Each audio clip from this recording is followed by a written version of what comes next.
अस्सलामु अलैकुम रहमतुल्लाहि व बरकातुहू। दोस्तों, आज की इस वीडियो में हम जानेंगे वाक़या हर्रा के बारे में। करबला खत्म हो चुकी थी, फुरात का पानी फिर बहने लगा था, रेत पर पड़े लहू के निशान हवा के साथ मिटने लगे थे। मगर एक ऐसा तूफान अभी बाकी था जिसने इस्लाम के सबसे मुकद्दस शहर को हिलाकर रख दिया। जी हाँ, वही शहर जहाँ अल्लाह के रसूल नबी करीम सल्लल्लाहु अलैहि वसल्लम ने हिजरत की, जहां से इस्लाम की रोशनी पूरी दुनिया में फैली, मदीना। क्या आप जानते हैं कि करबला के सिर्फ 2 साल बाद इसी मदीना की गलियों में खून बहा? क्या आप जानते हैं कि सहाबा के बेटे, ताबेइन और मदीना के लोग एक ऐसी जंग में फंस गए जिसकी मिसाल तारीख में बहुत कम मिलती है? आखिर ऐसा क्या हुआ था मदीना वालों ने यजीद की बैत तोड़ दी? कौन था वह सेनापति जो हजारों सिपाहियों को लेकर मदीना पहुंचा? आखिर क्यों इस हादसे को वाक़या हर्रा कहा जाता है? आज की इस डॉक्यूमेंट्री में हम तारीख के उस दर्दनाक सफ़े को खोलेंगे जिसे पढ़ते हुए बड़े बड़े मुअर्रिखीन की कलम कांप उठी। लेकिन याद रखिए, हमारा मकसद किसी फिरके या शख्सियत के खिलाफ नफरत फैलाना नहीं, बल्कि तारीख को उसके मुख्तलिफ रिवायत के साथ समझाना है। करबला के बाद सन 61 हिजरी करबला की सरजमीन पर जो कुछ हुआ उसकी गूंज पूरे इस्लामी आलम में फैल चुकी। यजीद इब्न मुआविया की हुकूमत कायम थी, लेकिन करबला के बाद बहुत से लोगों के दिलों में गम, गुस्सा और बेचैनी पैदा हो चुकी थी। मदीना वही शहर जहां से इस्लाम की बुनियाद मौजूद हुई, वही शहर जहां मोहम्मद सल्लल्लाहु अलैहि वसल्लम ने अपनी जिंदगी के आखिरी 10 साल गुजारे, वही शहर जहां बड़े बड़े सहाबा और उनके बेटे मौजूद थे। अब खामोश जरूर था, लेकिन उसके सीने में एक तूफान पल रहा था। लोग आपस में धीमी आवाज में बातें करते, करबला का जिक्र होता और हर महफिल में एक सवाल उठता, क्या यही वह हुकूमत है जिसकी बैत हमने की थी? मदीना का माहौल बदलने लगा। मदीना के बुजुर्ग, ताबेइन और सहाबा की औलाद सब हालात को गौर से देख रहे थे। करबला के बाद लोगों का एतिमाद कमजोर होता गया। हालांकि उस दौर की तारीखी रिवायतों में कई बातें मुख्तलिफ तरीके से बयान हुई, लेकिन इस बात पर काफी मुअर्रिखीन का इत्तफाक है कि मदीना में उमय्यद हुकूमत के खिलाफ नाराजगी बढ़ रही थी। कुछ लोगों का कहना था, हमें खुद देखना चाहिए कि दमिश्क में क्या हो रहा है, और यही फैसला आगे चलकर एक बहुत बड़े मोड़ की वजह बना। एक फैसला जिसने तारीख बदल दी। मदीना के कुछ सरदारों और बुजुर्गों ने मशवरा किया और तय किया कि एक वफ्द दमिश्क जाएगा। वह खुद यजीद से मिलेगा, हालात देखेगा और फिर मदीना लौट कर लोगों को बताएगा कि हकीकत क्या है। उन्हें क्या मालूम था कि यह सफर आने वाले दिनों में मदीना की तारीख का सबसे दर्दनाक बाब बन जाएगा। सन 63 हिजरी मदीना के कुछ प्रमुख लोगों का एक वफ्द दमिश्क की तरफ रवाना हुआ। इन लोगों में अब्दुल्ला इब्न हंजला भी शामिल थे, जिन्हें उनके वालिद की वजह से गसीलुल मलाइका के बेटे के नाम से भी जाना जाता था। कई दिनों के सफर के बाद यह वफ्द दमिश्क पहुंचा, जो उस वक्त उमय्यद सल्तनत का मरकज था, यजीद का दरबार। जब वफ्द की मुलाकात यजीद इब्न मुआविया से हुआ तो उनका इस्तकबाल किया गया। उस तारीखी रिवायतों के मुताबिक यजीद ने उन्हें तोहफे और इकराम भी दिए। वहीं कुछ दूसरी रिवायतों में उसके तौर तरीके और मजलिसों पर सख्त ऐतराज का जिक्र मिलता है। जब यह लोग मदीना लौटे तो पूरा शहर इनके इंतजार में था। लोग पूछ रहे थे, बताइए आपने क्या देखा? तब अब्दुल्ला इब्न हंजला ने लोगों को अपनी राय बयान की। तारीखी किताबों में उनके नाम से कई बयान नस्ल हुए हैं। उनकी सनद और अल्फाज पर उल्मा और मुअर्रिखीन के बीच बहस पाई जाती है, लेकिन मशहूर रिवायतों के मुताबिक उन्होंने यजीद की हुकूमत पर ऐतराज जताया और लोगों से उसका मुकाबला करने की बात कही।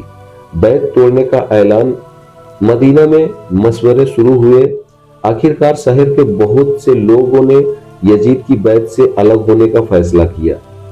इसके बाद उमैयद हुकूमत के नुमाइंदों को मदीना से निकल जाने के लिए कहा गया।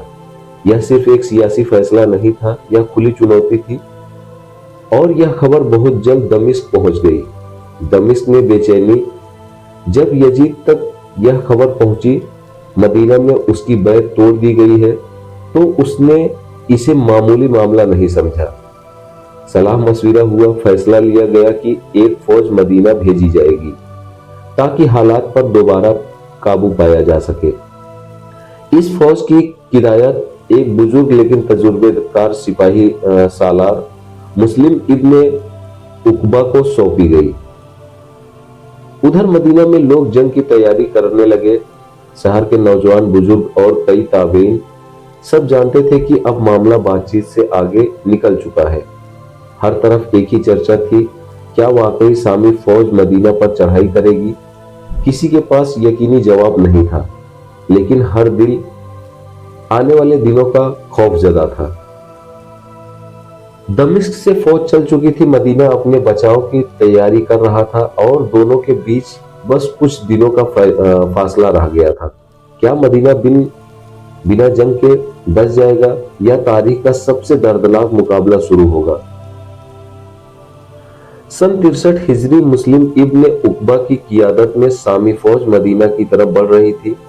मुअर्रिखीन ने फौज की तादाद अलग अलग बयान की है। कुछ ने लगभग 5000, कुछ ने 10,000 और कुछ ने इससे भी ज्यादा लिखी है, इसलिए सही संख्या पर इत्तफाक नहीं है। लेकिन एक बात तय थी, यह फौज अच्छी तरह तरबियत याफ्ता थी और जंग का तजुर्बा रखती थी। मदीना में बेचैनी। दूसरी तरफ मदीना की फिजा बदल चुकी थी। मस्जिद नबवी में दुआएं हो रही थी, घरों में खामोशी थी, बाजार सूने पड़ने लगे थे। हर शख्स को महसूस हो रहा था कि एक बड़ा इम्तिहान सामने है। मदीना के लोगों ने शहर की हिफाजत की तैयारी शुरू कर दी। क़ियादत अब्दुल्ला इब्ने हंजला और दूसरे सरदार के हाथ में भी हर्रा का मैदान क्या था। मदीना के मशरिकी हिस्से में एक इलाका था जिसे हर्रा कहा जाता था।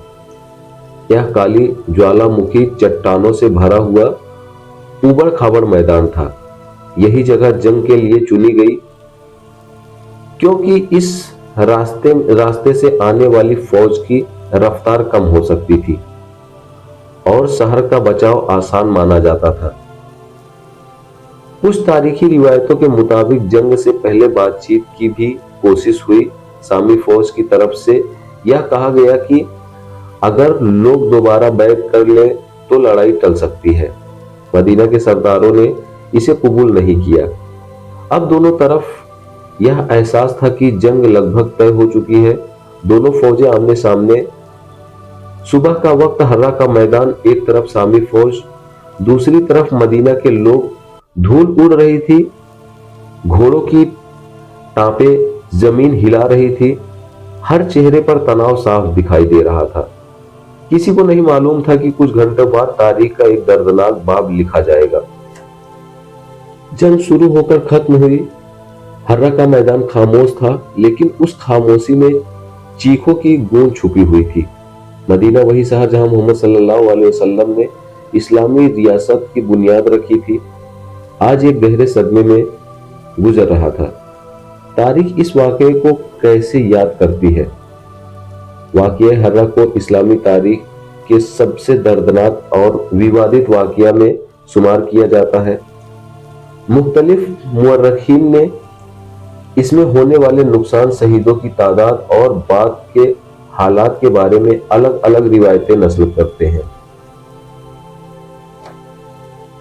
तारीख के मुताबिक मुस्लिम इब्ने उकबा ने मदीना के बाद मक्का की तरफ कूच किया, लेकिन रास्ते में उनका इंतकाल हो गया। उसके बाद फौज की क़ियादत हुसैन इब्ने नुमैर अल सकूनी ने संभाली और सफर जारी रखा। यहीं से आगे मक्का के मुहासरे का एक नया बाब शुरू होता है। दोस्तों आज की वीडियो में बस इतना ही। वीडियो पसंद आई हो तो चैनल को सब्सक्राइब जरूर करें, वीडियो को लाइक करें और शेयर करना ना भूलें। फिर मिलते हैं किसी और वीडियो में, तब तक के लिए खुदा हाफिज।